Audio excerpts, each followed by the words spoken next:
कौन सा रहा हमारा इस 75 साल में, और जो एक हरित क्रांति है वो हमारे देश ने कब से देखनी शुरू की? तो बहुत अच्छा आपने जो विषय रखा है, बहुत ही अच्छा है। केसरिया दौर था, मुझे लगता है कि 1857 से 1947 का जो करीब 90 साल का पीरियड था, जो हमारे स्वतंत्रता सेनानी थी उनके बलिदान का ये दौर है। और कितना बड़ा बलिदान है और उसका क्या इम्पोर्टेंस है, हम खाली इकोनॉमिक टर्म में समझने की कोशिश करेंगे आज। कि 1900 से लेके 1947 तक जब हम गुलाम थे तो भारत की अर्थव्यवस्था 0.001% बढ़ी थी। मतलब अर्थव्यवस्था 50 साल तक बिल्कुल उसके अंदर किसी भी तरह का ग्रोथ नहीं आया था, और हम 200 साल तक अंग्रेजों के गुलाम रहे। उसके बाद 1947, तो वो एक केसरिया दौर हो गया जो बलिदान का दौर था, उसमें ग्रोथ की बात नहीं कर सकते। उसके बाद 1947 के अंदर जब देश आजाद होके आया तो काफी लोगों ने बोला कि भारत एक स्वतंत्र राष्ट्र रह पाएगा कि नहीं रह पाएगा। तो अगले 20-30 साल हमने वो गुजारे हैं, उसको हम व्हाइट फ्लैग वाला या सफेद दौर कह सकते हैं, जिसके अंदर प्रयास था कि भारत में शांति बनी रहे और वेरियस इंस्टीट्यूशंस हमने वहां पे क्रिएट किए ताकि उसकी वजह से आगे देश के अंदर फायदा हो। तो 47 से लेके 1980s 90s तक भारत की जीडीपी करीब उसको एक बहुत ही डिरोगरेटिव टर्म इस्तेमाल की जाती थी कि हिंदू रेट ऑफ ग्रोथ उसको कहा जाता था, वो 3% के आसपास रहा। उसके बाद 1992 के बाद जब 80s के बाद चालू हो गया, जब कंप्यूटर आना चालू हुआ, और उसके बाद 1992 के अंदर जब इकोनॉमिक रिफॉर्म हुए, उसके बाद हमारी जीडीपी ग्रोथ 6 से 8% कंसिस्टेंटली रही है। उसका इतना बड़ा चमत्कार है कि अगर आप 1992 और ईयर 2 उसके अभी 2020-21 का दौर देखें तो आप पाएंगे कि अगर हम दूध की कीमत देखें, चावल की कीमत देखें, एयर फेयर देखें, तो उनमें बढ़ोतरी हुई है 3 टाइम, 4 टाइम, 8 टाइम, ये सब। लेकिन अगर हम एक आम आदमी की पर कैपिटा इनकम देखें तो उसके अंदर बहुत ज्यादा जबरदस्त ग्रोथ हुई है। 20-22 गुना एक आम आदमी की इनकम में ग्रोथ हुई है। अगर हम एक ऑफिस में पियोन उसका सैलरी देखें तो करीब 35-36 टाइम 1992 से 2020 के 21 के दौर में इतना बड़ा है। तो जो बड़ा ग्रोथ आया है, जो हम इसको ग्रीन बोल सकते हैं, एक हरा दौर है, जो एक इकोनॉमिक प्रॉस्पेरिटी का दौर है, वो परहैप्स 1992 से चालू हुआ है। और हमको इस कॉन्टेक्स्ट में समझना चाहिए कि 1900 से 1947 तक हमारी देश की अर्थव्यवस्था के अंदर बिल्कुल भी बढ़ाव नहीं था, क्योंकि वो सारी हिंदुस्तान की अर्थव्यवस्था खाली अंग्रेजों के लिए काम कर रही थी। तो हमने एक केसरिया दौर देखा, उसके बाद हमने एक सफेद दौर देखा, और अभी जो दौर आ रहा है वो हरित दौर है। और ये हरित दौर अभी खाली शुरुआत हुई है हिंदुस्तान में। अभी हिंदुस्तान का सुनहरा भविष्य बहुत अच्छा है और बहुत बढ़िया है। इसके बारे में आगे चर्चा करने की कोशिश करेंगे। वाकई विजय जी, मतलब आजादी के बाद अगर हम ग्रोथ की गाड़ी को देखें, जैसे आपने इकोनॉमिक रिफॉर्म्स के बारे में भी कहा, उसके बाद 3% से एक बढ़त हमने देखी है यहाँ पर।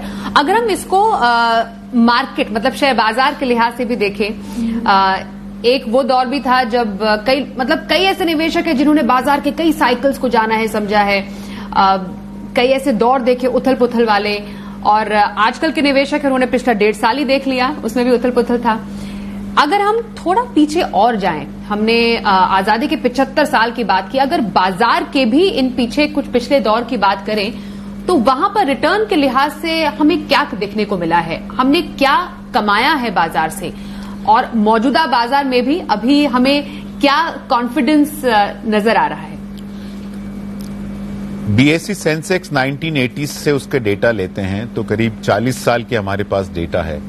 इस 40 साल में बीएसई सेंसेक्स ने करीब 15.5% नॉर्मल रिटर्न दिया है। अगर हम इसके अंदर डिविडेंड यील्ड जो 1.4-1.5% के आसपास है, वो अगर हम इसके अंदर ऐड कर दें तो 17% कंपाउंडेड 40 साल तक रिटर्न मिला है।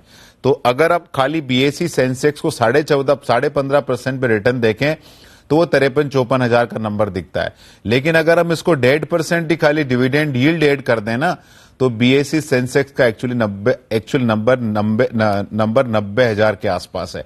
तो हमने बहुत जबरदस्त ग्रोथ देखी है इंडियन इक्विटी मार्केट में। लेकिन ये ग्रोथ एक समान नहीं रही है। 1980 से 1990 के पीरियड में सबसे ज्यादा ग्रोथ हुई है, जहां सेंसेक्स ने करीब करीब 22% रिटर्न दिया है। 1990 से लेके ईयर 2000 का जो दौर था, उस दौर के अंदर सेंसेक्स ने करीब 14% रिटर्न दिया है। 2000 से लेके 2010 का पीरियड था, उस पीरियड के अंदर हमने करीब करीब 18% ग्रोथ देखी है। और 2010 और 2020 का जो पीरियड है, उसके अंदर एक्चुअली मार्केट ने सबसे कम डिकेडल रिटर्न दिया है। खाली 9% और 10% के आसपास पिछले 10 सालों में रिटर्न आया है। और इसका रीजन ये है, इसके 4-5 रीजन है। एक तो रीजन ये था कि जीएसटी इंप्लीमेंट हुआ, कॉर्पोरेट बैलेंस शीट काफी टूटी हुई थी, उनमें मरम्मत हुई। बैंक के अंदर एक अलग तरह की लेंडिंग होती थी, वो सब बंद हो गई। तो अभी जो ग्रोथ है, अभी ज्यादा क्लीनर ग्रोथ है। और उन सब की वजह से क्या हो गया कि corporate profitability as a percentage of GDP 20 साल के लोवेस्ट लेवल पे पिछले साल पहुंच गई थी। लेकिन अभी उसके अंदर एक बहुत जबरदस्त उछाल है। तो अभी जो मार्केट आप 54-55 हजार देख रहे हैं ना, इससे बिल्कुल घबराने की जरूरत नहीं है। ये अभी बुल मार्केट की खाली बिगनिंग हुई है। इसमें डेफिनेटली वोलेटिलिटी रहेगी, लेकिन ये समय नहीं है कि यहां से बाजार से बड़ा पैसा निकालना। तो आपको बताऊंगा मैं कैसे निकाल के कहां रखे उस पैसे को, उसके बारे में थोड़ा 2 मिनट चर्चा कर लेंगे। लेकिन जो पिछले 40 साल का दौर रहा है, वो बहुत ही अच्छा और सुनहरा दौर हिंदुस्तान के लिए रहा है। लेकिन सबसे बड़ा दुर्भाग्य क्या है कि इसके अंदर बहुत कम इंडियंस ने इस ग्रोथ के अंदर पार्टिसिपेट किया। बिल्कुल विजय जी, ये आपने सही बात कही। इसमें हम अगर पिछले 1.5 या 2.5 साल की भी बात करें, यहां पर तो कोरोना काल ने ही कुछ लगभग 2 साल अब होने को है, हम मान सकते हैं 1.25-2 साल ले लिए हैं। इसमें निवेशक ने क्या सीखा? क्योंकि हमने वो समय भी देखा जब बाजार बहुत ज्यादा गिरे पिछले साल, शुरुआती साल में। उसके बाद निवेशक घबरा गए और उसके बाद ये दौर भी देखा जब बाजार, जैसा आपने बताया, कि एक ऐतिहासिक स्तर पर है। तो पिछले 2-2.5 मतलब मौजूदा बाजार में अगर हम बाजार को समझें तो क्या एक तस्वीर निकल कर आती है? देखिए, एक काफी लोग बाजार में एकदम इमीडिएट पिछले 1 साल का रिटर्न देखते हैं कि पिछले 1 साल में रिटर्न बहुत जबरदस्त हमको आ गया है।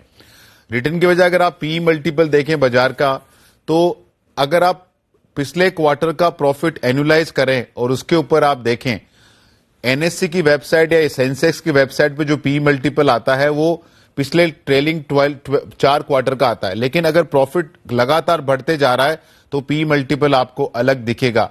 तो मार्च 2019 के अंदर टोटल प्रॉफिट लिस्टेड कंपनी का 1,90,000 करोड़ था, टॉप 1000 कंपनी का। वो घट के 1,30,000 करोड़ जून 2020 के अंदर हो गया। तो प्रॉफिट गिरा और मार्केट भी गिरा। उसके बाद वहां से मार्केट डबल हो गया, मार्केट का लेवल डबल हो गया जून 2020 से। लेकिन कॉर्पोरेट प्रॉफिट जो क्वार्टरली 1,30,000 करोड़ था, वो बढ़ के 2,70,000 करोड़ हो गया।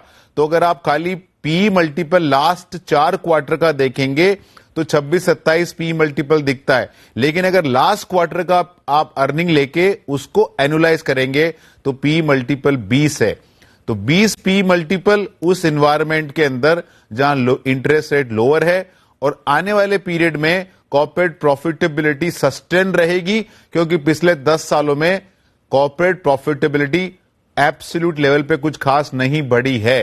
तो जो मार्केट में हम ग्रोथ देख रहे हैं, ये ग्रोथ डेफिनेटली कॉर्पोरेट अर्निंग की बैक की वजह से, उसकी वजह से, और आने वाले पीरियड के अंदर भी कॉर्पोरेट प्रॉफिटेबिलिटी स्ट्रांग रहेगी। इसकी वजह से मुझे लगता नहीं है कि इस बाजार के अंदर 10, 15, 20% करेक्शन के अलावा हमको इस बाजार में कोई बड़ा ड्रॉप दिखता है। तो इन्वेस्टर को स्टे इन्वेस्टेड रहना चाहिए, थोड़ा वॉलेटिलिटी के लिए खाली तैयार रहना चाहिए। बिल्कुल। अब सबसे बड़ा जो हमारा आज का एक मुख्य टॉपिक है वो है आत्मनिर्भर निवेश। अब आर्थिक आजादी की हम बात करते हैं, उसके लिए आत्मनिर्भर बनना जरूरी है, और कई लोग ये जानना चाहते हैं कि आर्थिक आजादी का क्या कोई फॉर्मूला है? हाँ, बिल्कुल फॉर्मूला है। देखिए, आदमी जितना स्वतंत्र वही है जो अपनी जिम्मेदारी से काम ले। आदमी जितना जिम्मेदार वो उतना ही स्वतंत्र बनता है, जितना आप रिस्पॉन्सिबल आप उतना इंडिपेंडेंट रह सकते हो। तो हम आज खाली फाइनेंशियल इंडिपेंडेंस की बात करें तो फाइनेंशियल इंडिपेंडेंस कैसा होगा कि जो आपका पैसा है उसके ऊपर सबसे बड़ा रिस्क है इन्फ्लेशन का। तो आपको उस इन्वेस्टमेंट प्रोडक्ट में पैसा डालना चाहिए जहां आपका रेट ऑफ रिटर्न इन्फ्लेशन या महंगाई के ऊपर हो, तो ही आपकी आत्मनिर्भरता आ पाएगी। उसके लिए सबसे पहला स्टेप क्या होता है इकोनॉमिक रिफॉर्म, अपने को इकोनॉमिक फ्रीडम के लिए सबसे पहला है आप अपनी सेविंग रेट बढ़ाएं। मतलब आपकी जो आमदनी हो रही है उसका 20%, 30%, अगर 50% अगर आप पहुंच गए तो बहुत ही जबरदस्त चीज है। तो जो आपकी मंथली इनकम है उसका कम से कम 20% आपको इन्वेस्टमेंट करना चाहिए। 50% पहुंच गए तो बहुत अच्छी बात है। तो पहला तो सेविंग 20 से 50% होना चाहिए। दूसरा, वो सेविंग आपको ढंग के प्रोडक्ट में डालना चाहिए। ऐसा नहीं कि आपने इंडोमेंट प्लान इंश्योरेंस कंपनी के ले लिए या टैक्स फ्री में डाल दिया या डेट में डाल दिया तो वहां से आपकी इकोनॉमिक फ्रीडम नहीं आएगी। वो खाली सेविंग्स है, इन्वेस्टमेंट नहीं है। इन्वेस्टमेंट के लिए आपको इक्विटी बाजार के अंदर ही आना पड़ेगा, तो वहां आप इक्विटी बाजार में पैसा डालें। ये सेकंड स्टेप है। और थर्ड स्टेप है जो आप पैसा डालें उसका विजन लॉन्ग टर्म रखें। लॉन्ग टर्म विजन रखेंगे तो कोई भी 10 साल का पीरियड ऐसा इंडियन इक्विटी मार्केट में नहीं रहा कि जहां इन्वेस्टर को 9 से 10% के नीचे कंपाउंडेड मिला है वर्स्ट केस सिनारियो के अंदर। अगर आप 50% अपनी मंथली इनकम की सेविंग कर सकते हो तो अपनी जॉब चालू करने के 15 साल के अंदर आप इकोनॉमिकली फ्री हो जाते हो। मतलब आपने 25 साल की उम्र में चालू किया काम करना, अगर आपने अपनी इनकम का 50% सेव किया और उसको इन्वेस्टमेंट इक्विटी में डालते रहे तो 40 साल तक आते आते आप एकदम आत्मनिर्भर हो जाओगे। अगर आपने वो नहीं किया तो फिर आपको काफी लंबे समय तक काम करना पड़ सकता है और हो सकता है उसके बाद भी आपको इकोनॉमिक फ्रीडम नहीं मिले। तो सही निवेश, लंबे समय के लिए निवेश और निवेश के अमाउंट बढ़ाना बहुत जरूरी है। बिल्कुल। तो कल आराम तो आज करनी पड़ेगी, कुछ मेहनत, और उसी का तरीका हम समझ रहे हैं आज की इस खास पेशकश में। वक्त एक छोटे से ब्रेक का हो गया। ब्रेक के बाद महिला सशक्त तो बनेगा देश सशक्त। महिला की आर्थिक आजादी के लिए क्या करने की जरूरत है, इस पर भी होगी कुछ चर्चा थोड़ी देर में। देखते रहिए मणिपुर।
देख रहे हैं मनी गुरु स्वतंत्रता दिवस स्पेशल। हमारे साथ है आज विजय मंत्री, उनसे समझ रहे हैं आत्मनिर्भर निवेश कैसे करें और कहां करें।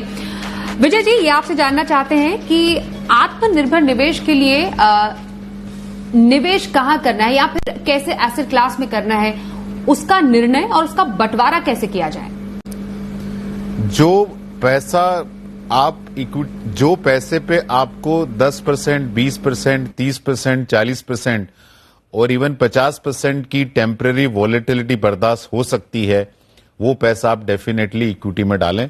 इसका मतलब वो पैसा आप लॉन्ग टर्म वाला 7 से 10 साल के ऊपर का पैसा आप इक्विटी में डालें, क्योंकि 7 से 10 साल के ऊपर के पैसे पे इक्विटी जैसा कोई प्रोडक्ट नहीं है।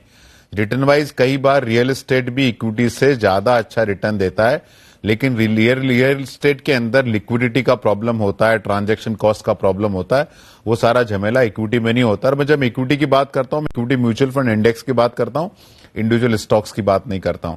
तो जो पैसा आपको अपनी रिटायरमेंट सेविंग के लिए चाहिए, वेल्थ क्रिएशन के लिए चाहिए, वो पैसा आप डेफिनेटली इक्विटी के अंदर डालिए।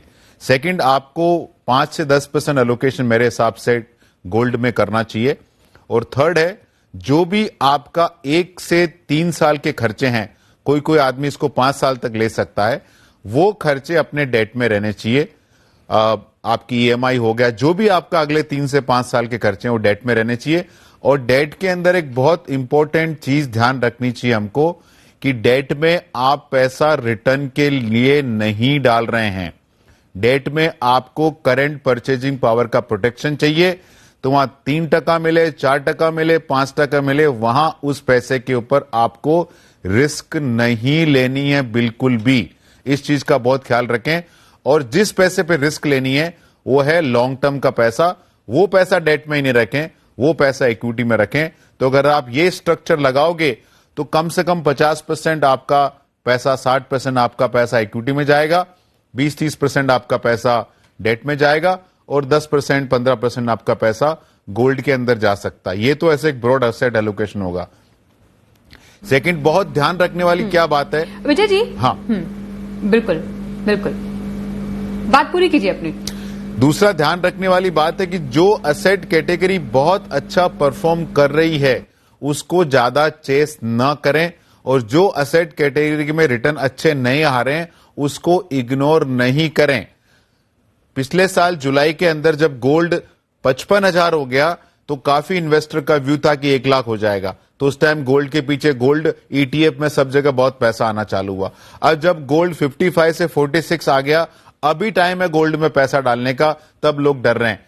तो एक बहुत इंपॉर्टेंट चीज ध्यान में रखिए कि जिस एसेट कैटेगरी के अंदर रिटर्न नेगेटिव दिख रहा है वहां जरूर उसको एग्जामिन करें। इमीडिएट आपको कंफर्ट नहीं लगेगा, लेकिन वो आपको ज्यादा अच्छा रिटर्न देके जाएगी। इस बात का आप खास ख्याल रखें। बिल्कुल।